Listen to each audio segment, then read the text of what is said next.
¿Cómo se supone que los ministros del Evangelio vamos a poder hacer la obra del Señor cuando este tipo de persona está tratando de infiltrarse en las iglesias vestidos de ovejas, disfrazados de ovejas?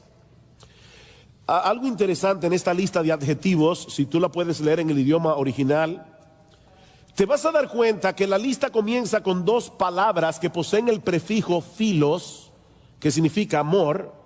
Dice amadores de sí mismos y amadores del dinero, philarguro, amadores del dinero.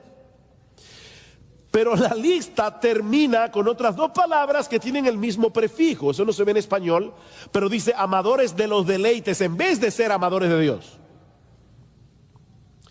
De manera, mis hermanos, que el problema de esta gente no radica en el hecho de que ellos hacen cosas malas. Se trata de algo más profundo. Su corazón está tan dañado, sus corazones están tan dañados que ellos aman lo que no deben amar y ellos aborrecen lo que no deben aborrecer. Es de esa fuente corrupta que brota todo lo demás. Y de hecho, de paso, ¿saben por qué mucha gente prefiere seguir las enseñanzas de hombres como estos en vez de seguir las enseñanzas de los predicadores fieles de la palabra de Dios? Porque sus corazones están tan dañados como el corazón de sus maestros. Es por eso que las iglesias de la prosperidad están llenas de gente. Están llenas de personas amadores de sí mismas y están llenas de personas amadoras del dinero. Los que predican se aman a sí mismos y aman el dinero, y los que lo escuchan se aman a sí mismos y aman el dinero. Por eso están llenas de personas. Ahora bien, ¿hay algo que nosotros como pastores podamos hacer o decir que sea capaz de cambiar radicalmente el curso de los afectos de esas personas? ¿Existe algún programa, existe algún tratamiento psicológico que sea capaz de cambiar el corazón de estas personas para que en vez de ser amadores de sí mismos, amen a Dios y a los demás? Para que en vez de ser amadores del dinero, amen la verdad. ¿Qué podemos hacer nosotros? Nada. Nada. No tenemos capacidad para hacer eso. No podemos cambiar el curso de los afectos de esas personas. Esas personas no pueden cambiar porque no quieren cambiar. Y nosotros no podemos hacer absolutamente nada en nuestra propia capacidad para cambiar el curso de sus afectos. Esa es una de las razones por la que el ministerio nunca ha sido fácil y nunca lo será. Versículo 10. Pero tú has seguido mi doctrina, conducta, propósito, fe, longanimidad, amor, paciencia, persecuciones, padecimientos como los que me sobrevinieron en Antioquía, en Iconio, en Listra, persecuciones que he sufrido y de todas me ha librado el Señor. Y también todos los que quieren vivir piadosamente en Cristo Jesús padecerán persecución. Mas los malos hombres y los engañadores irán de mal en peor, engañando y siendo engañados. Engañando y siendo engañados. Esa no parece ser una nota muy alentadora para un joven pastor como Timoteo, que para colmo de males podemos inferir de las cartas de Pablo que Timoteo tenía una tendencia a retraerse. Y Pablo tiene que decirle: Timoteo, Dios no nos ha dado espíritu de cobardía, sino de poder, de amor y de dominio propio. Mis hermanos, ¿qué consejo podemos darle a Timoteo ante la realidad de los problemas y dificultades que él va a tener que enfrentar en un mundo tan dañado como ese? ¿Qué consejo podemos darle a un joven pastor aquí? Ahí es donde entran en juego los expertos en mercadotecnia eclesiológica, diciéndonos que ante esa realidad nosotros debemos ser innovadores. Debemos hacer el esfuerzo de que nuestras iglesias no se vean muy diferentes al mundo que las rodea, para que las personas, los incrédulos, se sientan lo más cómodo posible dentro de ella. Timoteo, si quieres ser relevante a la cultura a tu alrededor, vas a tener que adaptarte a los tiempos. Los hombres del siglo XXI son muy diferentes a los siglos que nos han precedido. Así que, Timoteo, tenemos que ser creativos si queremos alcanzarlos con el evangelio. Eso fue lo que Pablo le dijo a Timoteo, ¿verdad? No. No, ni en español, ni en griego, ni en inglés. No.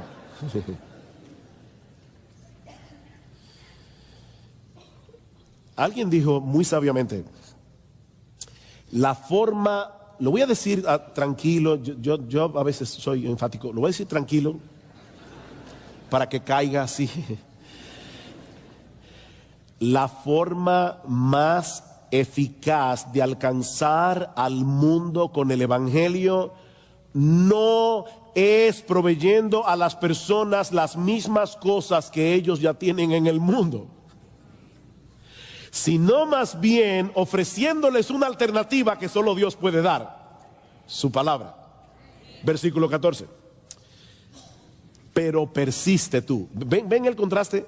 Timoteo, aquí están los falsos maestros, amadores de los deleites más que de Dios, amadores de sí mismos, amadores del dinero, y mucha gente que tienen ese mismo amor, van a seguir por montones a esa gente. Pero tú persiste en lo que has aprendido y te persuadiste. Sí, Timoteo, yo sé que la iglesia de la esquina está repleta de personas y la tuya parece que no crece, yo lo sé. Pero persiste tú en lo que has aprendido y te persuadiste, sabiendo de quién has aprendido. Loida y Eunice, la madre y la abuela de Timoteo, eran mujeres piadosas que habían seguido la tradición de Israel de enseñar a la próxima generación la palabra de Dios. Me encantó en una entrevista que le hicieron a John Piper, que le preguntaron, ¿por qué tú crees que la Biblia es la palabra de Dios? Y él dijo, la primera razón es porque mi mamá me lo dijo. Mi mamá me lo enseñó así. Y ella no me va a hacer mal. Timoteo le dice, recuerda de dónde tú has aprendido, también de mí, dice Pablo, y de tu mamá y de tu abuela, sabiendo de quién has aprendido. Y aquí vienen las razones que Pablo le da a Timoteo. Dice, persiste en eso, sabiendo que desde la niñez has sabido las sagradas escrituras, las cuales te pueden hacer sabio para la salvación por la fe que es en Cristo Jesús. Toda la escritura es inspirada por Dios y útil para enseñar, para redarguir, para corregir, para instruir en justicia, a fin de que el hombre de Dios sea perfecto, enteramente preparado para toda buena obra. Esa es la razón, Timoteo, por la que tú no debes seguir las novedades de los falsos maestros. Vendrán hombres malos, engañadores, que irán de mal en peor, engañando y siendo engañados. Pero en lo que respecta a ti, mantente firme, no te apartes de las convicciones doctrinales que hasta ahora te han dominado con respecto a la palabra de Dios. Y esto, Timoteo, por tres razones. En primer lugar, porque solo las sagradas escrituras tienen la capacidad de hacerte sabio para la salvación por la fe que es en Cristo Jesús. ¿Vieron en el versículo 15? Ningún otro libro del mundo puede hacer eso. La ley de Jehová es perfecta, que convierte el alma. Esas palabras del salmista siguen siendo tan vigentes hoy como cuando fueron escritas hace miles de años atrás. La ley de Jehová sigue siendo perfecta. La ley de Jehová convierte el alma, porque la ley de Jehová nos lleva a la fe que es en Cristo Jesús. En segundo lugar, Timoteo, debe mantenerte firme por el origen de la palabra. Toda la escritura es inspirada por Dios. Es la palabra de Dios que viene con el poder y la autoridad de Dios, como vimos ya. Y en tercer lugar, porque la escritura es suficiente para llevar a cabo el propósito para el cual Dios la inspiró: para enseñar, redarguir, corregir, instruir en justicia, para equipar al hombre de Dios para que pueda hacer la obra. Lo que Pablo está diciendo aquí es muy similar a lo que dice el profeta Isaías 55, porque como desciende de los cielos la lluvia y la nieve y no vuelve allá, sino que riega la tierra y la hace germinar y producir y da semilla al que siembra y pan al que come, así será mi palabra que sale de mi boca. No volverá a mí vacía, sino que hará lo que yo quiero y será prosperada en aquello para lo que le envíe. Qué glorioso. Predica la palabra, porque Dios va a hacer con su palabra lo que Él quiera. No con la mía ni con la tuya, sino con la de Él, con su palabra. A la luz de esa realidad, ¿qué debemos hacer nosotros, los pastores y predicadores? Capítulo 4. Te encarezco delante de Dios y del Señor Jesucristo, que juzgará a los vivos y a los muertos en su manifestación y en su reino, que prediques la palabra, que instes a tiempo y fuera de tiempo, redarguye, reprende, exhorta con toda paciencia y doctrina, porque vendrá tiempo cuando no sufrirán la sana doctrina, sino que teniendo comezón de oír, se amontonarán maestros conforme a sus propias concupiscencias y apartarán de la verdad el oído y se volverán a las fábulas. Yo no tengo el don de interpretación de lengua. Tienes que decirlo vos. ¿Qué debe hacer Timoteo? Predica la palabra. Predica la palabra. Y de paso esa frase está en modo imperativo. Lo que significa que no es una opción, entre otras opciones, no es una sugerencia, es una orden. Dios nos manda a proclamar como heraldos la palabra de Dios. Eso es lo que significa la palabra predicar, es la palabra keruso, proclamar en alta voz como un heraldo. En los tiempos antiguos, los heraldos iban por las calles anunciando en alta voz la victoria de un rey, las nuevas políticas de un nuevo gobierno o la llegada del emperador. Bueno, eso es exactamente lo que nosotros debemos hacer como predicadores cristianos.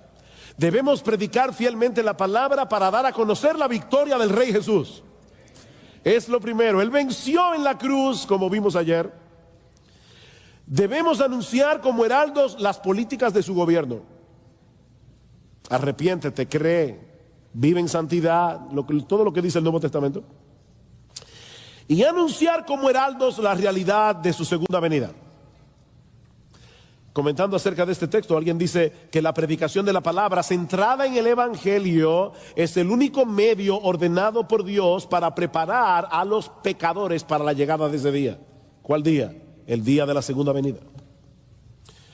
Así que lo que Pablo está diciendo aquí es: Timoteo, los tiempos son peligrosos, los creyentes son perseguidos por causa de su fe, los engañadores irán de mal en peor, pero tú, Timoteo, predica la palabra a tiempo y fuera de tiempo. Es decir, cuando sea factible hacerlo, cuando sea peligroso hacerlo. Timoteo, aunque todo el mundo te diga que la predicación de la palabra ya dejó de ser relevante en una cultura dominada por los videos, predica la palabra.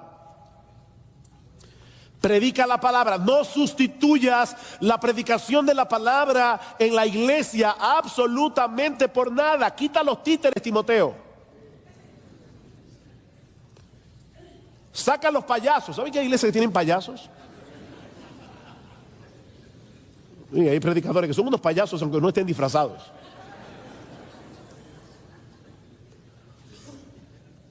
Una vez oí a un siervo de Dios diciendo: no se puede ser profeta y payaso al mismo tiempo.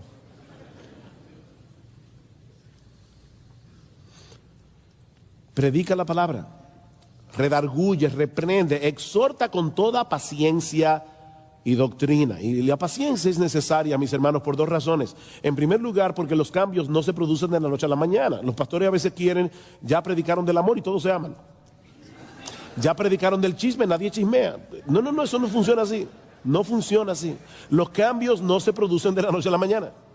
Pero la segunda razón por la que Pablo nos dice que debemos tener paciencia es por lo que dice en el versículo 3. Dice: porque vendrán tiempo cuando no sufrirán la sana doctrina. Por eso debemos tener paciencia. Sino que teniendo comezón de oír, se amontonarán maestros. ¿Ustedes se imaginan eso? Personas amontonándose falsos maestros para que les rasquen el oído, para escuchar lo que ellos quieren escuchar. Como dice William Hendrickson, el anhelo de esta gente es tener maestros que se adapten a sus propios caprichos o a sus gustos pervertidos. Pero tú, Timoteo, en versículo 5, otra vez el contraste, pero tú. Hay tres pero tú en el texto. En el versículo 10, en el versículo 14 del capítulo 3 y en el versículo 5 del capítulo 4. Esto es lo que hacen los falsos maestros. Pero tú eres diferente. Tú eres un siervo de Dios. Pero tú,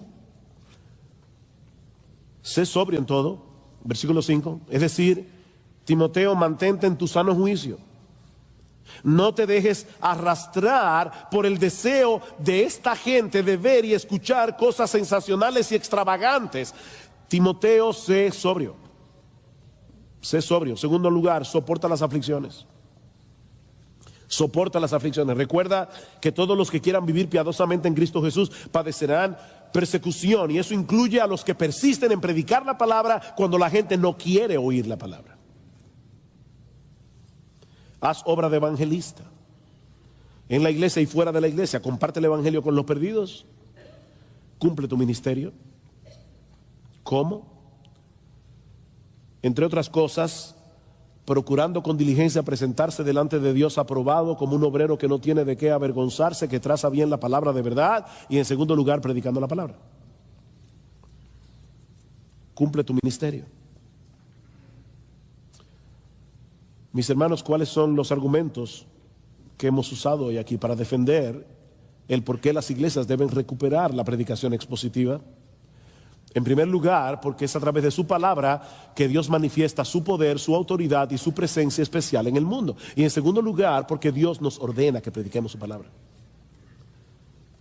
Si la gente quiere oír, predica la palabra. Si la gente no quiere oír, predica la palabra. Mis hermanos, podemos llenar las iglesias haciendo muchas cosas entretenidas, pero no veremos a un solo pecador pasar de muerte a vida a menos que la palabra de Dios resuene con poder en medio del valle de los huesos secos. Solo la palabra puede hacer eso. Pastor, que estás aquí en esta mañana, si tú quieres la bendición de Dios sobre tu ministerio, entonces predica la palabra a tiempo y fuera de tiempo. Al final de cuentas, lo que el Señor evaluará de tu ministerio en aquel día no es el número de personas que vengan a escucharte cada domingo, no es la cantidad de sermones reproducidos en YouTube. ¿Quién es pues el siervo fiel y prudente al cual puso su Señor sobre su casa para que les dé el alimento a tiempo? Mateo 24, 45, 46. Bienaventurado aquel siervo que cuando su Señor venga le haya haciendo así. ¿Haciendo qué? Dándole a su pueblo el alimento de su palabra a tiempo y fuera de tiempo.